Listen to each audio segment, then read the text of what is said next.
Tech doesn't just take time, it can quietly rewrite how kids see themselves.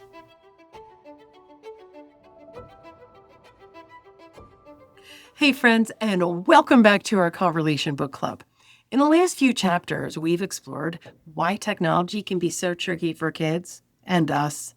But chapter 11 shifts into the how. Real, practical strategies for building healthier tech habits at home. Some of these may sound simple. Some may feel almost impossible. But together, they paint a picture of a home where kids can use technology without being consumed by it. And the beauty is, none of these require fancy apps or complicated systems. They start with daily choices in our homes. So the first strategy is keep bedrooms screen-free. It's tempting to let kids watch videos or scroll just before bed, but nothing good happens on the phone at 11:30 p.m. Sleep researchers consistently warn that blue light delays melatonin production, meaning kids fall asleep later and wake up more tired. Add in late night text, social drama, and endless scrolling, you've got a recipe for chronic exhaustion. Screens in bedrooms blur boundaries between work, play, and rest. They chip away at sleep and privacy in ways that we often don't see until it's too late. Bedrooms should be sanctuaries, places to recharge physically and emotionally. When screens are kept out, sleep improves, kids have a true break from the social noise, and parents have one less thing to worry about after lights out. And speaking of boundaries, this next strategy might sound old school, well, because it is. Strategy 2, your child's phone is your phone. It's easy to forget that we're the ones paying for the phone, the service plan, and often the apps themselves. That means the phone isn't a private vault, it's a tool on loan. This doesn't mean you need to check every day. Well, maybe you do, but it does mean setting the expectation that access is shared. Kids who grow up with accountability learn that privacy is earned through trust, not automatically guaranteed with a purchase. What if instead of seeing phone checks as an invasion, kids came to see them as training, kind of like learning to drive with a parent in the passenger seat? Here's something for you to think about. How would your rules change if you saw your child's phone not as theirs, but as something on loan from you? And tech boundaries aren't just for kids. They start with family spaces and shared time. Strategy 3, no electronics at dinner. Family meals are more than food. They're one of the last built-in rhythms for conversation, storytelling, and connection. Research shows that kids who regularly eat meals with their family do better academically, emotionally, and socially. When we allow phones or tablets at the table, these conversations shrink. Everyone's attention splinters. Before long, dinner becomes less about us and more about whatever's buzzing in the background. Protecting this small slice of the day says, you matter more than whatever's on my phone. It's a message our kids desperately need to hear again and again. All right, strategy 4, limit entertainment screen time. No more than 2 hours per day for entertainment purposes. That's TV, gaming, social apps, YouTube binge watches, all of it. This might sound extreme in a culture where kids average 6 to 8 hours daily, but those hours add up. And when screen time is limited, it opens the door to other things: reading, sports, play, hobbies, chores, even good old-fashioned boredom. It's not about micromanaging every minute. It's about remembering that entertainment is only one slice of life, not the whole pie. All right, strategy 5, be the role model. Our kids hear what we say, but they copy what we do. If we're always scrolling, always just checking one more thing, we're showing them that constant connection is normal. That means the real challenge isn't just setting rules for them, it's setting boundaries for ourselves. Can we put the phone down in the carpool line? Can we stop mid-scroll to actually listen? Can we survive a meal without sneaking a glance? What would change if you lived by the same screen rules you set for your child? Let me tell you a story. It's called the crosswalk example. One morning, Mia was walking her 7-year-old son, Leo, to school. They came to a crosswalk, and Mia's phone buzzed. Without thinking, she glanced down, reading a text as they stepped into the street. Mom! Leo tugged her sleeve. We're supposed to look both ways. Mia froze. Her own son had just caught her breaking the rule she had drilled into him since preschool. They both laughed, but that stuck with her.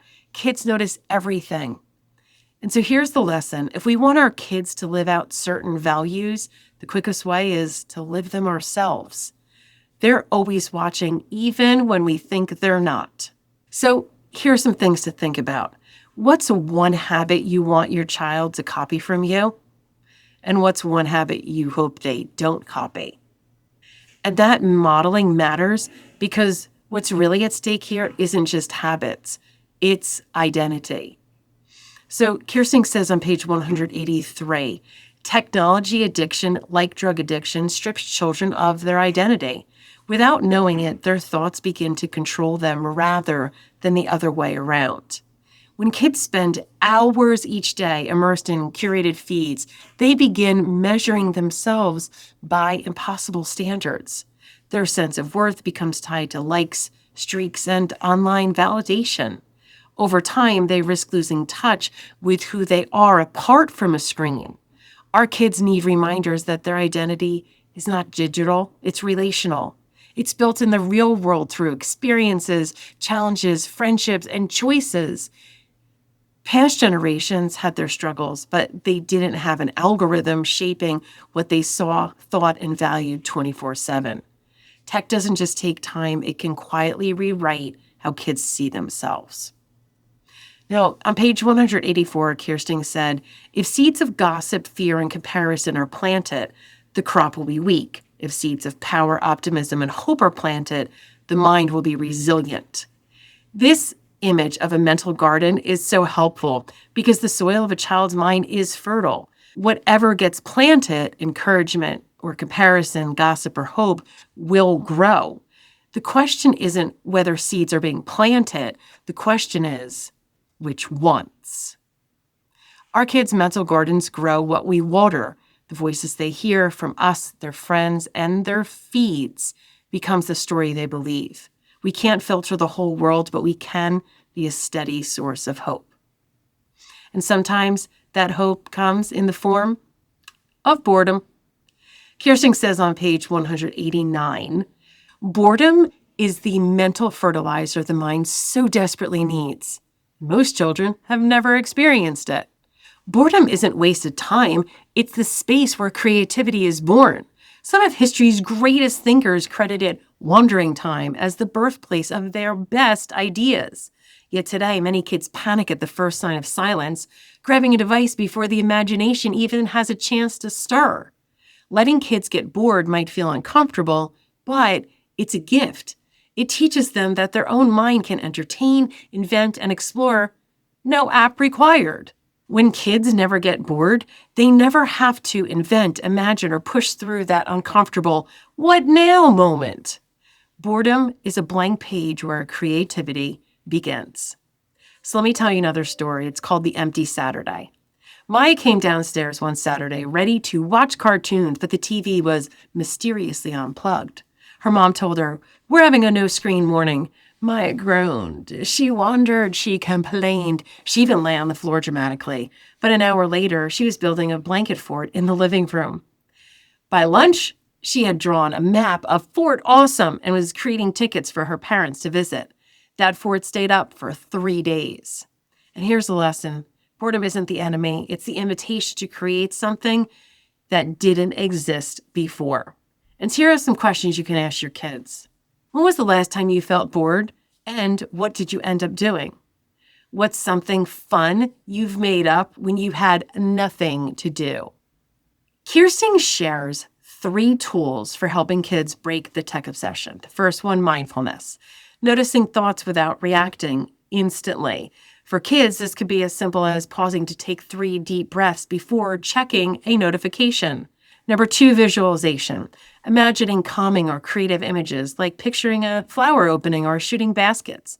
It helps kids redirect mental energy into imagination rather than constant input. And number 3, concentration. Training attention by focusing on one thing at a time. In a distracted world, even practicing 10 minutes of focused reading can strengthen this muscle. Which of these would be easiest for your family to practice, and which might be the most powerful over time? So let me give you some final thoughts. Boundaries aren't about control, they're about care. Every limit we set, every screen-free moment we protect is a way of saying, I value your mind, your creativity, and your identity too much to hand it over to a screen. If we model balance, plant seeds of hope, and give our kids the gift of boredom, we're not just raising digital citizens, we're raising whole, healthy humans. Until the next time, keep having those conversations.